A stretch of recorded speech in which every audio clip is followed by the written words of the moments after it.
So far we talk about SVM. So here are the just a quick summary about the files. We have the lecture notes, very colorful, also large size. Apologize. And we have our intro PDF, which is I call it a gentle, friendly introduction to SVM. And this is an appendix file. There's a lot of technical details. I also add a link to this Microsoft file tutorial on SVM.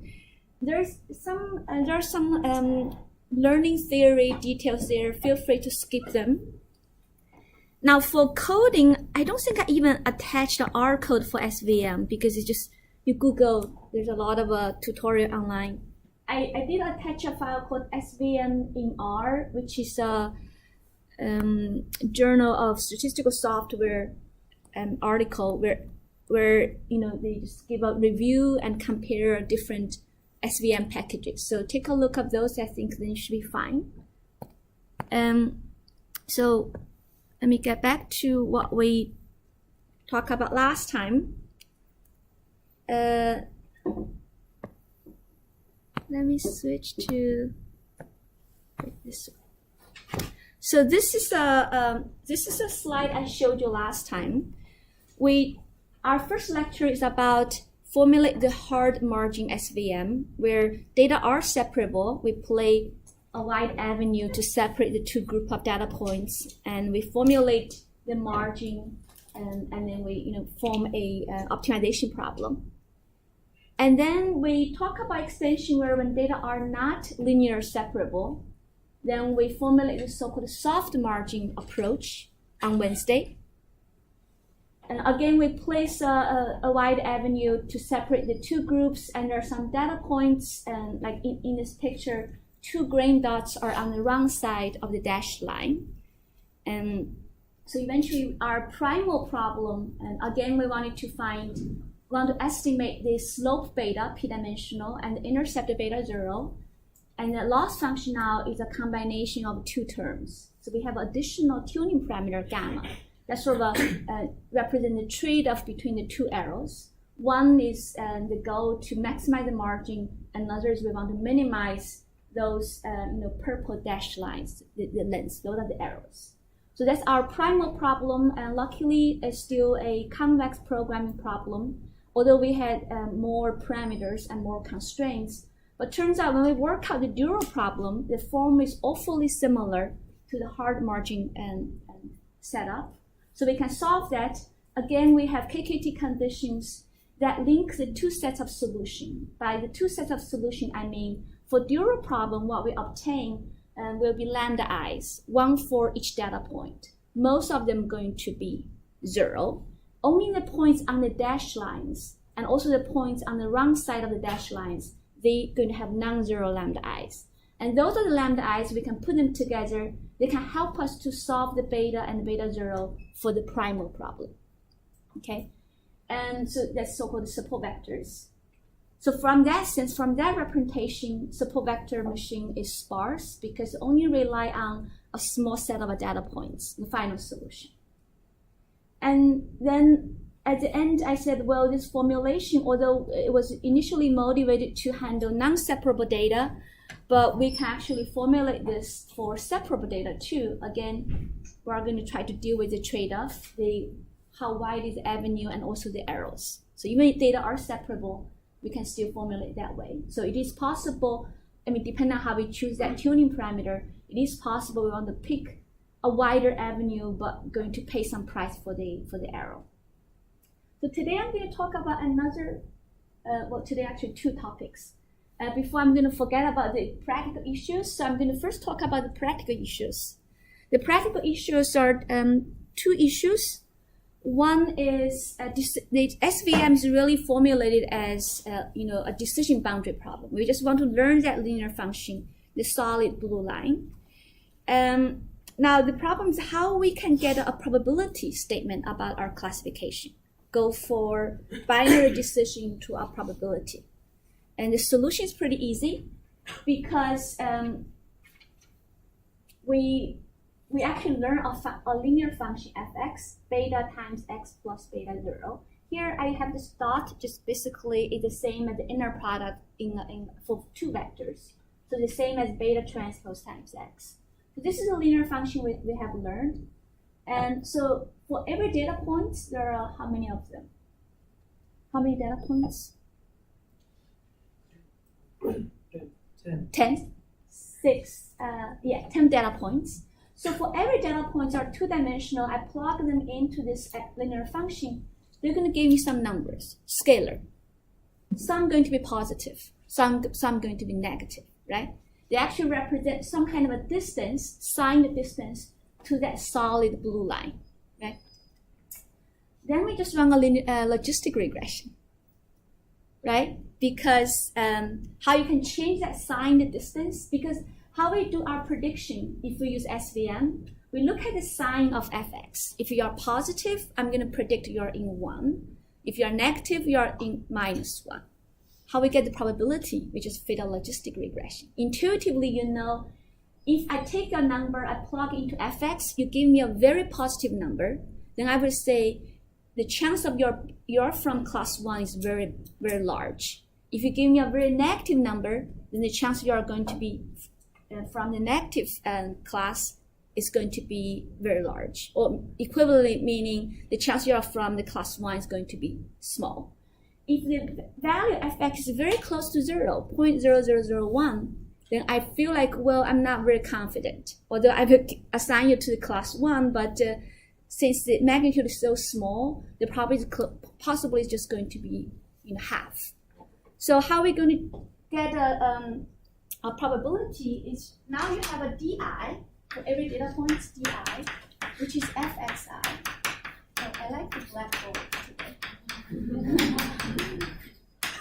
Right? You get the di, and just then you have your y1, yi, di.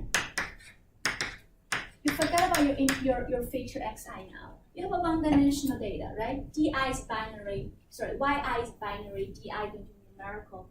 Just run a logistic regression. That's going to give you a probability. Okay. There may be some issue about the intercept, but if you don't have trouble with this formulation, then maybe I should keep my mouth shut until you ask the question. So, short answer, you can, what SVM, although you just learn a decision boundary, it actually gave you a numerical outcome, which is fx.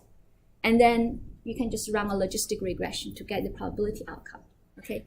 Then that actually reminds me that I didn't talk about that last slide at the end of last lecture, because I sort of got into trouble about the support vectors. I keep saying wrong stuff, so I waste some time. So this is the last slide I supposed to show you last time. Again, linear separable case, and we have our primal problem, and we learned that linear function, which is xi times beta plus beta 0. Now, if you look at how we define our psi I, you can find out that psi I is actually equal to something like 1 minus yi fxi, and take only the positive side. So fxi is just something I told you before, is a linear function we learned, that solid blue line, right? So we know that if in the ideal case, the sign of yi and fxi would be the same. That means there's no arrow. So that yi times fxi in the ideal case should be positive. But we want the strong evidence. So we want that product not only positive, also have to be bigger than 1, then no arrow. But that means that corresponds to, in this picture, you have those data points on the correct side of the dashed lines, no arrow. But if you're still on the correct side of the solid line, sort of between one dashed line and one, so for example, for green line, if you're falling here, you still can get some arrow. Of course, if you're totally even around the wrong side of the solid line, you're going to, the product going to be negative, so you're going to have more arrow. So the loss function is going to be 1 minus yi times fxi. So there's an equivalent way of formulating the primal. Here, I just try to move the gamma to the other side. That becomes my nu. So they are reciprocally related. So yeah, you can just do like 1 minus gamma. Right. Then the sum of the cosine I basically equal to 1 minus y times fxi, and only take the positive part. So if you draw that loss function as a function of y times fx, if they're same sign, so the black line represents the 0, 1 loss. If you're of the same sign, there's no arrow. But in the hinge loss, which is a blue line, you're still going to have some arrow. If your product, the evidence is not strong enough.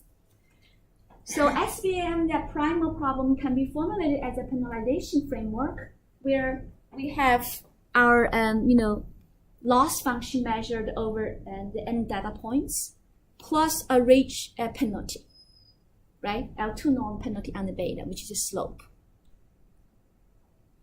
Okay. So equivalent. Any question for this? Equivalent means you give me a gamma, I can represent this way. There's a nu, which is just 1 over 2 times gamma, right? Okay, so good. So this is so-called hinge loss. Hinge loss is the blue line.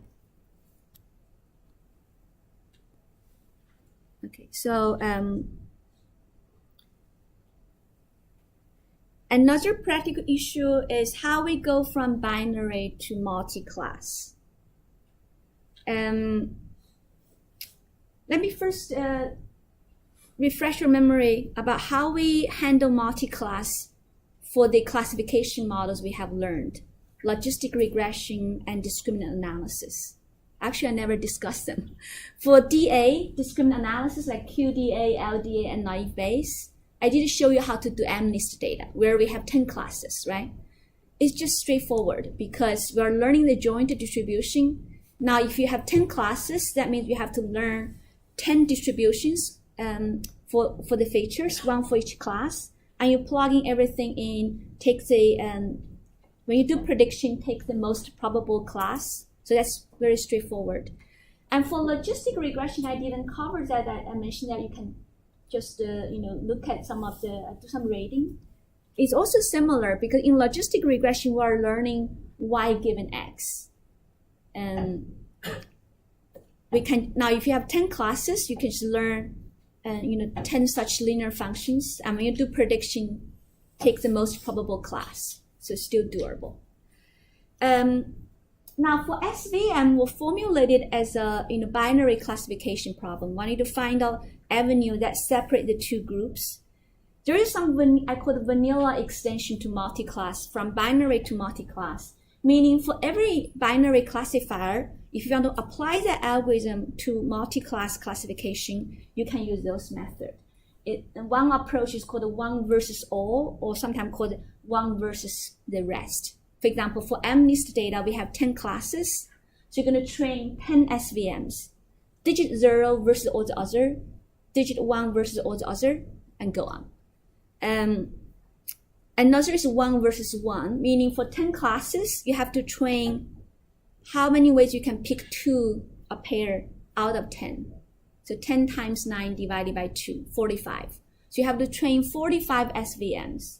0 versus 1, 0 versus 2, and all the way to 8 versus 9. So you have to try and train 45 of them. And there is some standard way, how you can combine those predictions to make a prediction at the end. Very standard. So I'm going to skip that discussion. So for SVM, depends on the package you use. I think for some of the Python package, they use 1 versus all. And for the libSVM, which is 1 versus 1. But there's another approach where you just directly formulate a new objective function for multi-class SVM. Now, before talking about the general formulation, let me talk about the other idea. Because naturally you would feel that, well, we know this notion of margin, which I call the widest avenue separate the two groups, right? Intuitively, if you have 3 classes, So you sort of have data like this. And intuitively you feel like, well, can I sort of extend that the avenue idea to some kind of setup like, there are two-dimensional, there are three classes. Is there a way I can sort of calculate what is the area or the volume of that ball or any convex set sort of packed in, between the three among the three classes. So I came across this kind of idea before when SVM was first out. People are trying to extend that margin idea to separate multi-classes. Makes sense, right? You have three classes. You want to find a setup where you can place a ball in the middle and separate them, right? The biggest ball and the best separation. But I'm personally not a huge fan of this idea. One of the reasons is I'm always skeptical about my intuition of high-dimensional geometry. I always worry that something would be wrong because all our intuition is based on 2 or 3-dimensional. So let me give you an idea why I'm a little bit worried about this and packing a ball and among the three classes. I want to wake you up, so I want you to do some calculation. So this part is the origin. So everything is 2-dimensional. Okay, this is the origin. And every side is 1. So unit, this is 1, okay? So the whole square will be 2 by 2. So I'm going to pack a ball in the 4 squares, okay? Sorry, I should really pack, they should be of the same size. This is awful.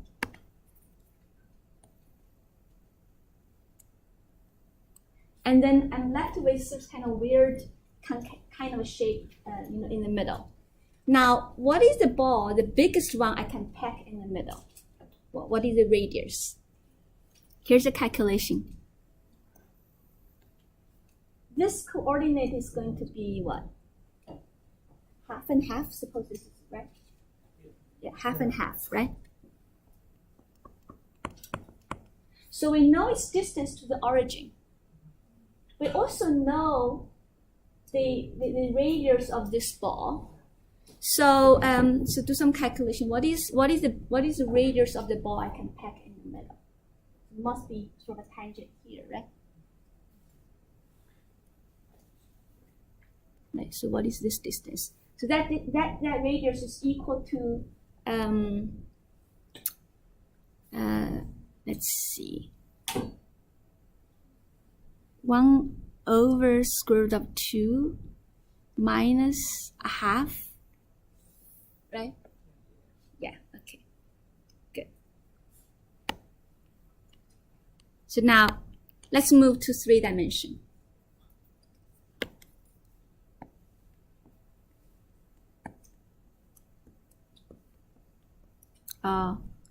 It's awful. Well, so now we have previously we have 4 corners, right? Now we have 8 small cubes. Every cube is still of radius, like the length is 1. Now I'm going to pack a ball, the maximum one in each of the 8 cubes. I'm still left with some space in the middle. I want to squeeze in a ball in there. So what's the calculation? Maybe something you can do at home. But you're going to find out eventually in D-dimension. So there's something, so I have to slice this out and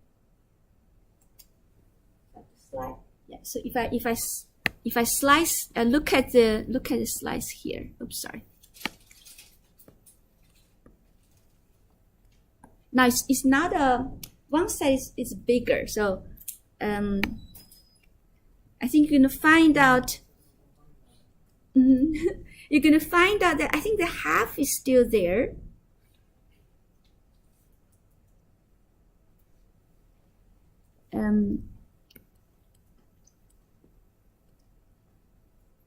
I shouldn't do it. I should really make them as a 1, so it's easier to compute.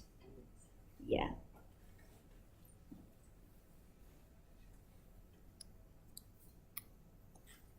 I think the half is still right. So that ball, you can pack theirs roughly like this, because from origin to that center to each of the 8 cube, that one is like 1 over square root of d. That one's still right.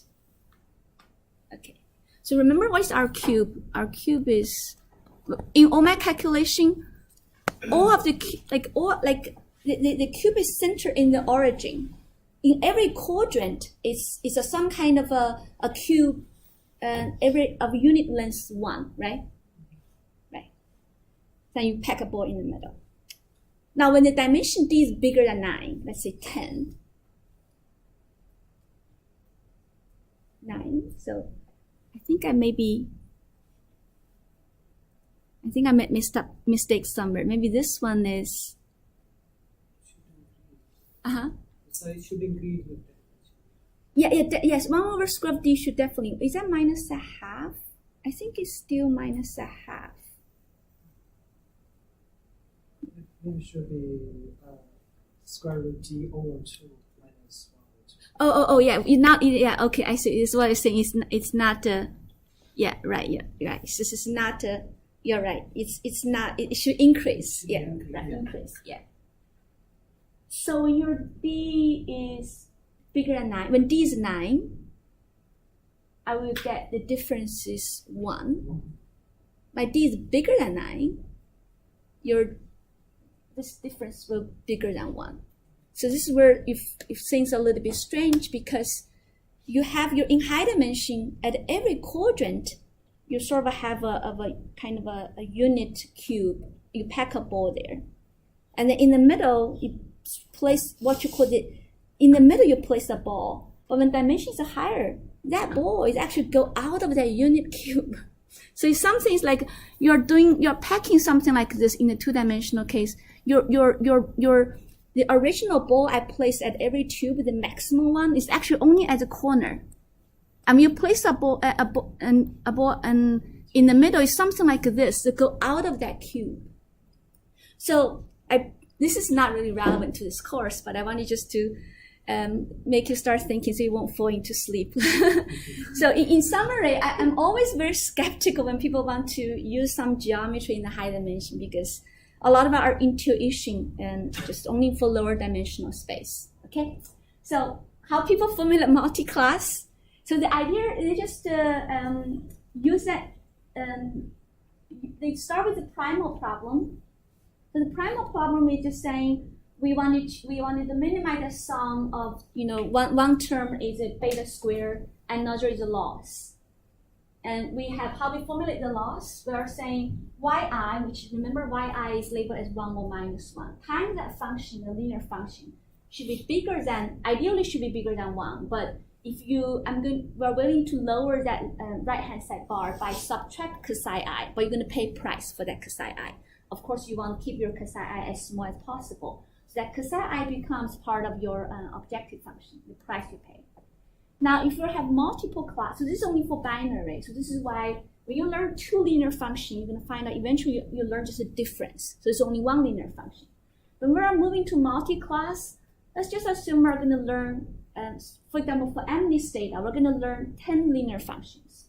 So we have beta 1 all the way to beta k, both faces are vectors, and we have 10 intercepts. So our objective function is very similar to the first term. Again, we want to minimize the norm of these beta squares and plus the loss. So what is our loss? Our loss is represented this way. And if for xi, if you're from class yi, suppose yi is equal to 1, and then they just plug you into that, the first linear function, the f function, and you minus any other linear function, your y equal to 2 all the way to 10, that difference should be bigger than 1 in the ideal case. But if you cannot make that happen, we are willing to lower that bar, but you pay the price psi I. So psi I becomes, the loss. So this is the final objective function you can solve. Okay? Good? So we talk about those two practical issues, and the next things we have to talk about, extension from a linear SVM to nonlinear SVM. Again, let me refresh your memory about linear SVM. We've seen those guys many times in this class. We have our primal problem, and the objective function going to be slope beta, beta 0, and bunch of the losses psi 1 through psi n. And we solve the dual problem with our internal of the Lagrange multiplier, lambda 1 through lambda n. And then when we do prediction, if you look at my introduction, when we do prediction, we should calculate what is the corresponding beta, right? And also beta 0. But you're going to find out what is the beta, because this is how we are going to do prediction. Our beta is actually by the KKT condition. Where's the chalk? Okay, here. By the KKT condition, beta hat is actually equal to sum of lambda I, yi, xi. We only need to sum over those support vectors, right? So plugging this expression here, so you can find out when you do prediction, it's basically the intercept lambda I, yi times xi, because the sum together is my beta, times your whatever future and x star, and plus beta 0, look at the sign. So this is your prediction function, right? Then you realize actually in the whole process, we don't even need to compute beta, the original beta and beta 0, that linear function. Because in practice, we just directly solve the dual problem, obtain those lambdas, and we can do prediction already. Well, you may still need to get the intercepts there, but really there's no reason for you to calculate beta. Agree? Okay. So now you want to do nonlinear extension, meaning your function is no longer a linear function. You're allowed to use a nonlinear function to separate them, meaning your fx is not x times beta, plus beta 0. So previously, the function you learn is this is a vector. But now you're going to deal with, nonlinear functions. Make this nonlinear function, right? Now you have already designed your SVM machine, and assuming this is a linear function. Now you want to do nonlinear extension. Of course, you don't want to redesign your package or code. You want to figure out a way you can reuse what you designed before for linear function. And we encountered this before. When we have learned a linear model, I told you, don't worry about nonlinear model. All you need to do, just enlarge your design matrix, right? So in those nonlinear columns, you can still use a linear model to fit that. And that's exactly what we're going to do. And it's easy. We just add those quadratic terms as our new features, and we can just reuse our linear and SVM. So first we have to do nonlinear feature mapping. For example, in the two-dimensional case, original data is two-dimensional. We're just going to add all the quadratic terms. Well, we're going to keep the first two linear term, x1, x2, and add the cross product at the square term of x1, x2. So eventually we go from a two-dimensional space to a five-dimensional space, right? Then any linear function in that five-dimensional space will be a nonlinear, actually quadratic function in the original two-dimensional space. Agree? Right? So once we do that embedding, we can call those like z. A z vector is my new feature now. We have z1 until zn. We just collect our yi, zi, and just place them into my linear SVM, and we are done. And now something interesting is you actually don't really need to construct that mapping, meaning we don't even need to calculate those z vector. Why? Because you realize, as I mentioned before, you solve the dual problem, and you do your prediction based on those lambdas. In all those two calculations, where is x? You only need to know the inner product of x, right?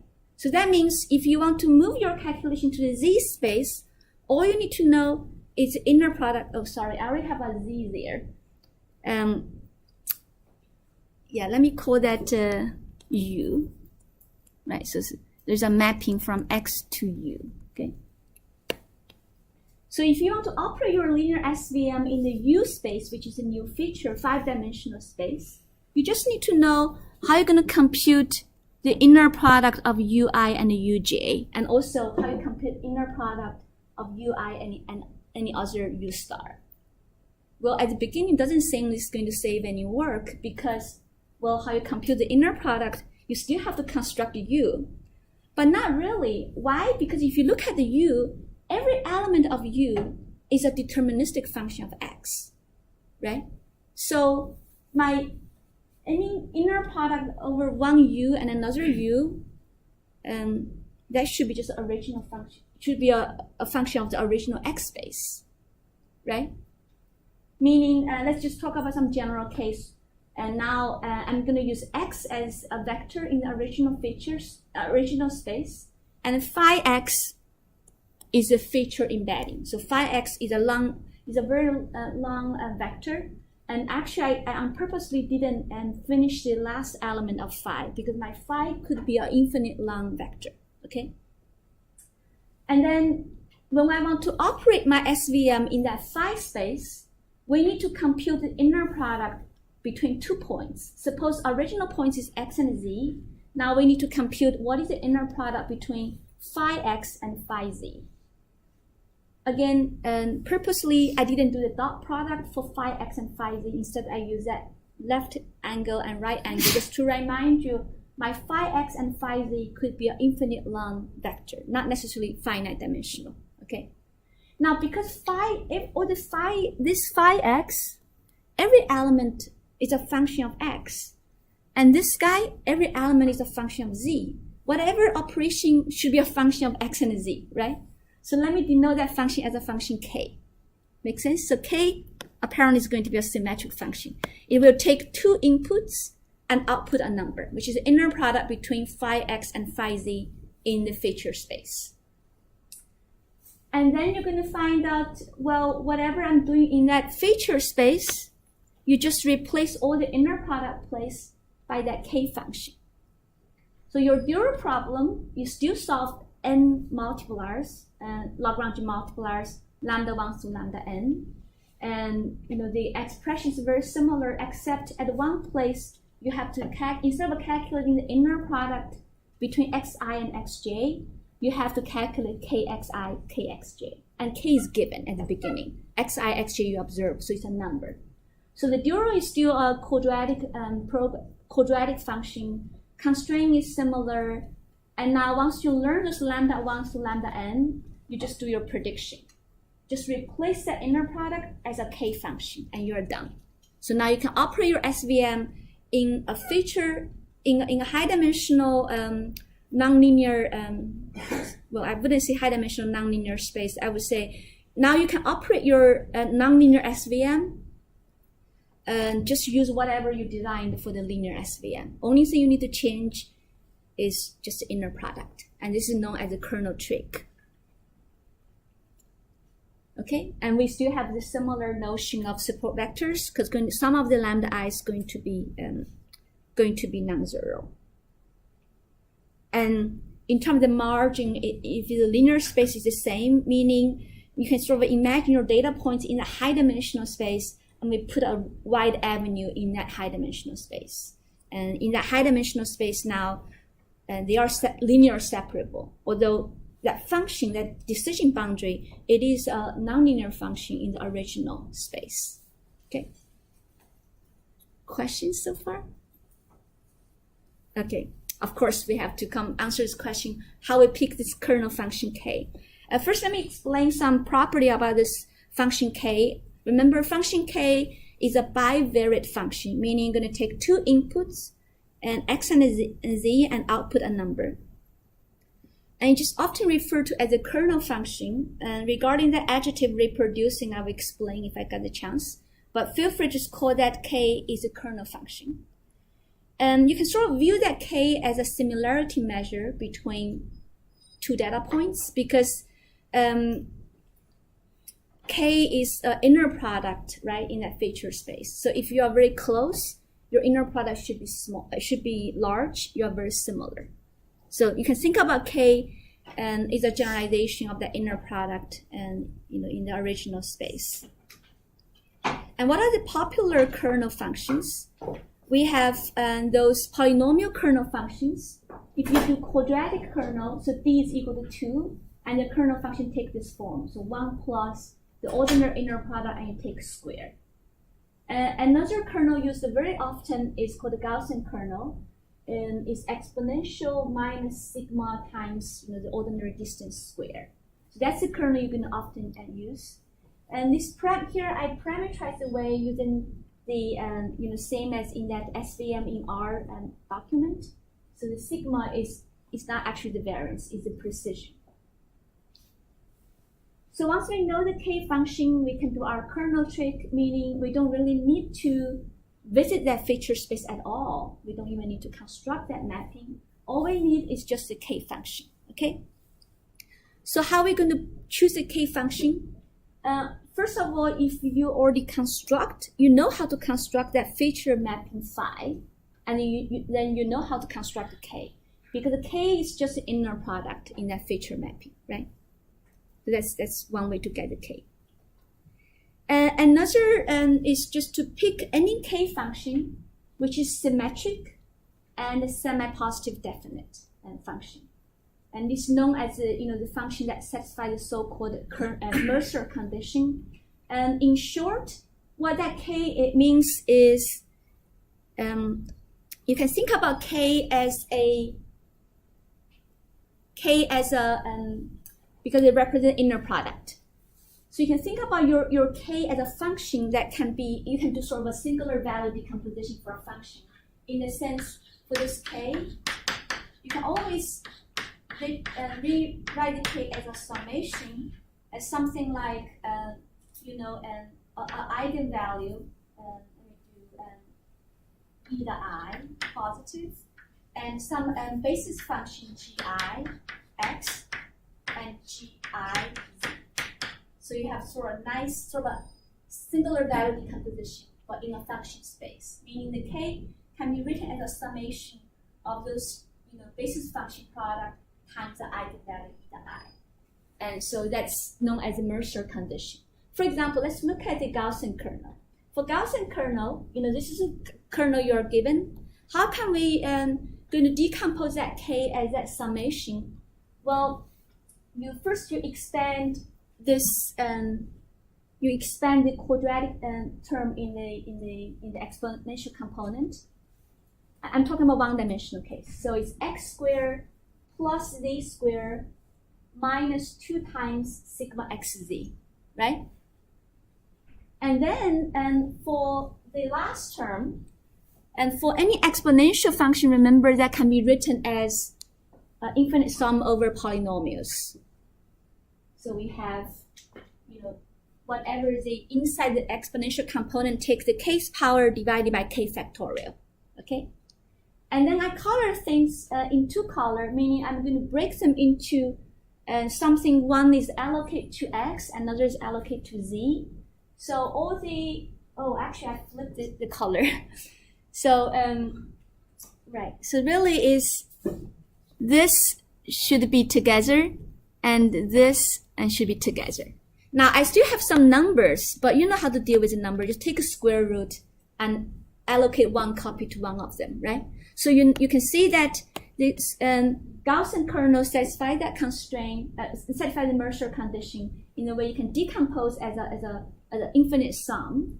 And then you can find out those basis functions basically determine the backing. So you map your original x to something like g1x, g2x, all the way, and you need a square root of either 1, square root of either 2, and all the way there. So that's basically mapping there.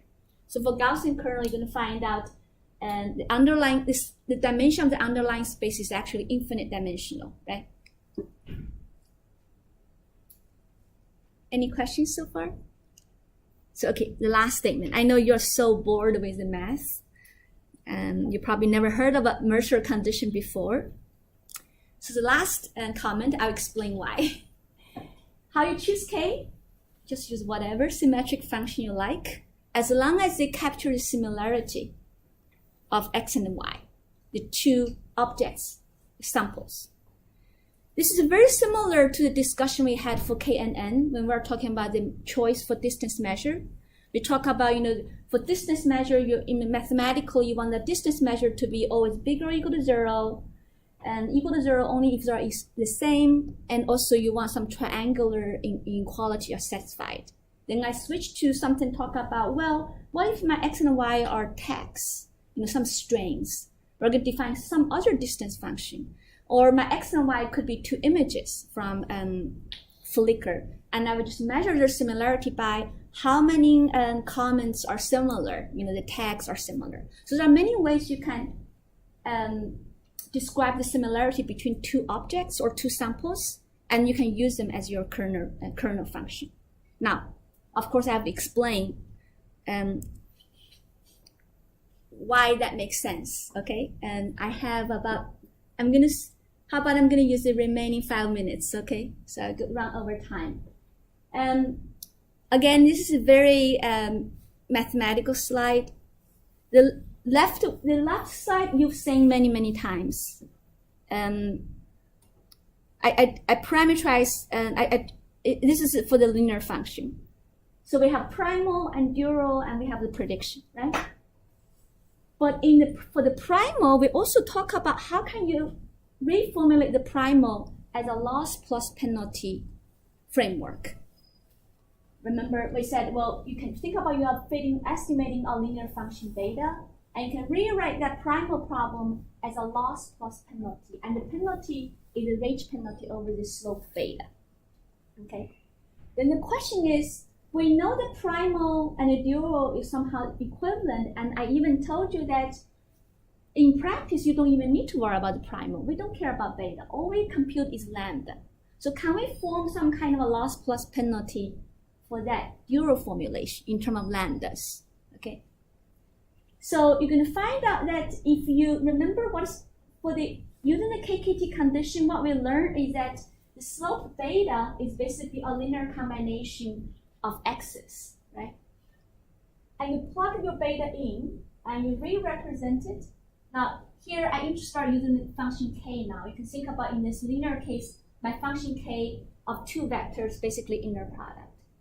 So you're going to rewrite everything. You're going to find out, well, the primal, that function f, which is a linear function in the original p-dimensional space, can be rewritten as a function which has n parameters, alpha 1 to alpha n.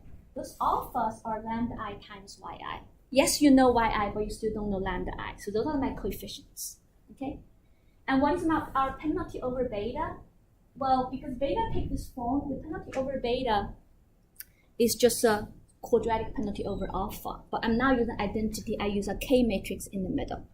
So meaning, if I take my expression of f and my L2 norm over beta, plug into the primal, the loss plus penalty, you get your new objective function. Now, the function f is not a linear function, but it's a weird function. It is a linear sum of k functions using that kernel. So in general, if you're not going to extend to nonlinear case, if you're going to do that, your k will be just the whatever kernel function you use. So I think that this moment, we are ready to dump SVM formulation. So you can think about what you have. I'm building a kernel machine. What I mean by kernel machine? I have a function k that can take inputs that tell me the similarity between 2 objects. So here's my model. My model is I'm going to learn a function f, which in some sense is an extension of k nearest neighbor, 1 nearest neighbor, right? We're just doing, well, what is my function? I have, let's see, I have maybe 25 students here today. I wanted to learn a model to predict whether you like the new iPhone. And you do have a lot of features about you, age, income level, ethnic background, etc.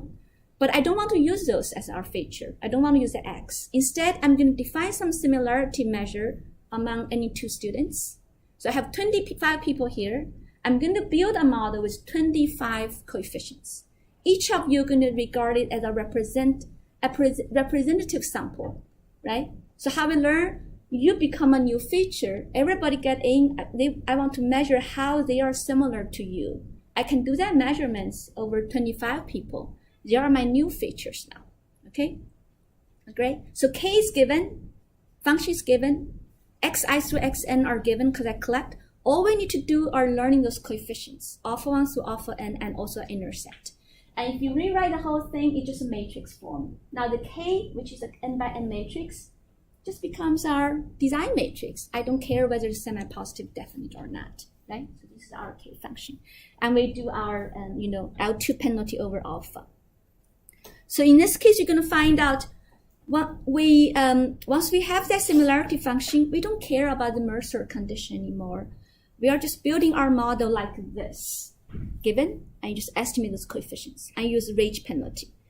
And you're going to find out, well, I skipped that step, but you're going to find out that in terms of lambdas, or here the alpha, the SVM is indeed sparse. Why? Because we know a lot of lambda I is going to be 0, and alpha I is basically lambda I times yi. So indeed, SVM is sparse in terms of this representation. But we use range penalty, and you know that range won't give you sparsity, right? So for SVM, the sparsity is actually not from the penalty, but from the loss. The loss is a hinge loss. It is a convex. At that corner, is not continuous. So you're going to have all the same, kind of a computation, due to same computation reason as the L1 penalty, you're going to have some of those going to be exactly 0. Okay, so I won't have time to go through, but although I said, well, we're just going to be careless about the choice of kernel, and we can just build our so-called kernel machine, use whatever similarity function fk I like. But of course, you want to ask the question, if indeed K satisfies the Mercer condition, what more we can see about our kernel model, right? So what more we can see. Right now, we're talking about, if you give me n sample, I have 25 students here. Today, I'm building a model with 25 coefficients. Now, tomorrow, or maybe on Monday, if I get 35 students coming, I'm going to build a new model. Now I have 35 coefficients. We never know what is the function I'm looking for. That function space really depends on the data set, right? So it turns out what's nice about, I don't expect you to read the whole thing, but what's nice about that Mercer condition is, if the K actually satisfies the Mercer condition, there indeed underlying is a functional space. It's called the reproducing kernel Hilbert space, RKHS. That space is large, could be infinite dimensional. And then you formulate your objective function. Again, is a loss, doesn't matter what loss you use. And that penalty is a penalty because it's a Hilbert space. So there's a norm, is well defined for that function. So if you formulate your objective function this way, it turns out, although the function could be infinite dimensional, the minimizer must admit the following finite representation, n coefficients. And this is what's explained in my file. I think I did give a svm-RKHS PDF file. But in short, this whole argument sounds awfully familiar, because that's exactly the situation we encountered with smoothing spline, right? So they're related. So for SVM, I think we talk about a lot of the mathematical details, and the take-home message is, I will review it again next time. You can go with the original formulation. Just remember, for an SVM, the following things are equivalent: the primal, the dual, the KKT conditions, and this loss plus penalty representation. They're all equivalent in some sense.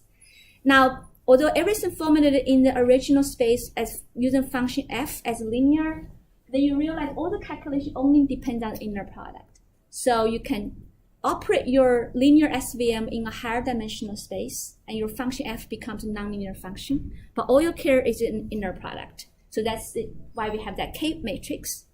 And then you can actually, at a certain point, you can just drop the SVM formulation, just build your own kernel machine. Basically, your model is to take this form.